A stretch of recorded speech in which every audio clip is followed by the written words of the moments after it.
আমরা সেই বিগত 54 বছরে যে চাঁদাবাদী হয়েছে, যে দুর্নীতি হয়েছে, দুর্নীতির দিক দিয়া যে বাংলাদেশ চ্যাম্পিয়ন হয়েছে বারে বারে, চোরের দিক দিয়া আমরা এই যে সন্ত্রাস স্বৈরাচার এইটা আমরা আর হতে দেব না।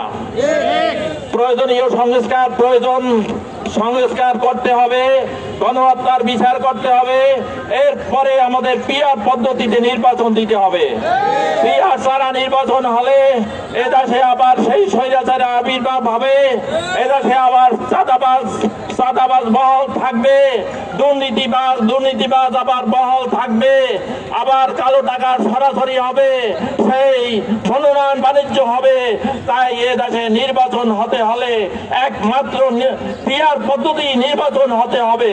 পিআর ছাড়া কোন নির্বাচন এদেশে হতে পারে না, হতে দেওয়া যাবে না। তাই আসুন আমরা একতাবদ্ধ হয়ে আমরা এই আমাদের এই প্রোগ্রামে আমরা আগাইয়ে আসি। সামনের দিকে আরো কঠোর, আরো কঠিন তার প্রোগ্রাম দেওয়া হবে। আমরা সামনের দিকে এগিয়ে চলি। আসসালামু আলাইকুম।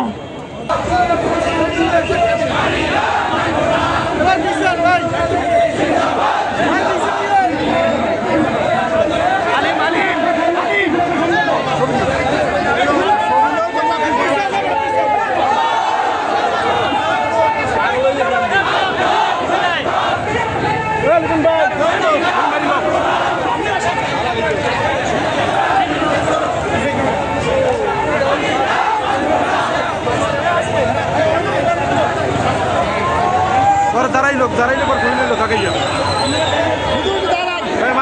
মারিল দাঁড়া লাগবে না, জাগাই মারো জাগাইয়া।